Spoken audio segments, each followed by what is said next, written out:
নমস্কার বন্ধু, আমার অ্যাস্ট্রো কিচেন চ্যানেলে সবাইকে স্বাগতম। তো আজকে আপনাদের সঙ্গে খুব সুন্দর একটি ভিডিও শেয়ার করব। তো ভিডিওটি দেখতে হলে সম্পূর্ণ ভিডিওটা দেখবেন, স্কিপ করবেন না।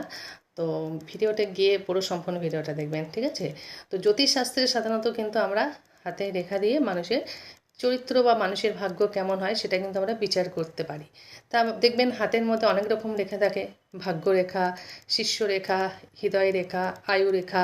যেরকম রেখা দিয়ে বিচার করি তেমনি কিন্তু হাতের মধ্যে কিছু শুভচিহ্ন থাকে, আর এই শুভচিহ্ন কিন্তু সবার হাতে দেখা যায় না। শুভচিহ্নগুলো কী কী?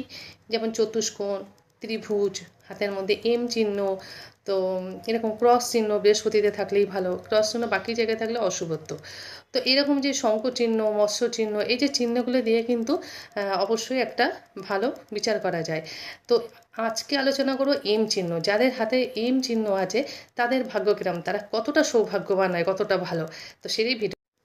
তো যে এম চিহ্ন বলেছি, এই এম চিহ্ন কিন্তু সবার হাতে দেখা যায় না। ছেলেদের হাতে থাকলে কি হয়, সেই সব ছেলেরা কিন্তু খুব সৌভাগ্যবান হয়, খুব যশের অধিকারী হয়, ঠিক আছে? তারা খুব প্রভাবশালী হয়, খুব সম্মানের হয়, এবং তারা জীবনসঙ্গীকে খুব ভালোবাসে এবং সম্মান করে, খুব অর্থবান হয়। যতই বাধাবিঘ্ন আসুক না কেন, খারাপ গ্রহ থাকুক না কেন, তারা কিন্তু ঠিক কেটে ওঠে। হাতের মাঝখানে যে এম চিহ্নটা থাকে, এবং তারা খুব চতুর হয়, বুদ্ধিজীবী হয়, তীক্ষ্ণ বুদ্ধি হয়, যেসব ছেলেদের হাতে এই এম চিহ্ন থাকে। তো আপনাদের হাতটা অবশ্যই, ছেলেদের কিন্তু ডান হাত, আর মেয়েদের হচ্ছে বাঁ হাত।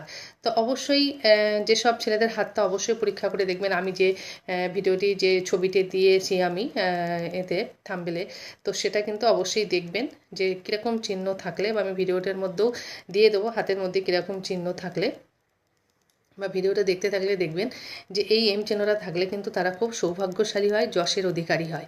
মেয়েরা থাকলে কি হয় দেখুন। আর মেয়েদের বাঁ হাতে যদি এরকম এম চিহ্ন থাকে, এম চিহ্নটা দেখবেন আয়ু রেখা আর হচ্ছে হৃদয় রেখা জুড়েই, মানে ভাগ্যরেখার সাথে রেখাটা জড়িয়ে কিন্তু সন্ময়ে এই এম চিহ্নটা সৃষ্টি হয়। তো এই এম চিহ্নটা যদি মেয়েদের হাতে থাকে, তো সেসব মেয়েরা কিন্তু খুব তীক্ষ্ণশালী, বুদ্ধিমতী হয়, এবং তাদের জীবনসঙ্গী তাদেরকে খুব ভালোবাসে, সম্মান করে, এবং তারা খুব আদর্শ মা হয়, এবং তারা খুব সৌভাগ্যবতী হয়, সৌভাগ্যশালী হয়। তারা বাবার ঘরে থাকলেও বাবারও উন্নতি হয়, এবং শ্বশুরবাড়ি গেলে সেটা আরও বেশি উন্নতি হয়। ছেলেদের থেকে মেয়েরা আরও বেশি সৌভাগ্যশালী হয়। তো যেসব জাতকিয়াদের হাতে, মায়েদের হাতে বা মেয়েদের হাতে দেখবেন এরকম এম চিহ্ন আছে, তাহলে কিন্তু তারা কিন্তু খুব সৌভাগ্যবতী। তো নিজেদের মেয়েদের হচ্ছে বাঁ হাত, আর ছেলেদের হচ্ছে ডান হাত। দেখবেন এই এম চিহ্নটা যদি থাকে, এবং তারা খুব, মেয়েরা খুব সরল মনের হয়, বা বুদ্ধিমতী, বাট খুব সরল মনের হয়, এবং তারা খুব সৌভাগ্যশালী হয়। যদি বন্ধুরা ভিডিওটা ভালো লেগে থাকে, অবশ্যই লাইক, কমেন্ট, শেয়ার করবেন। ধন্যবাদ।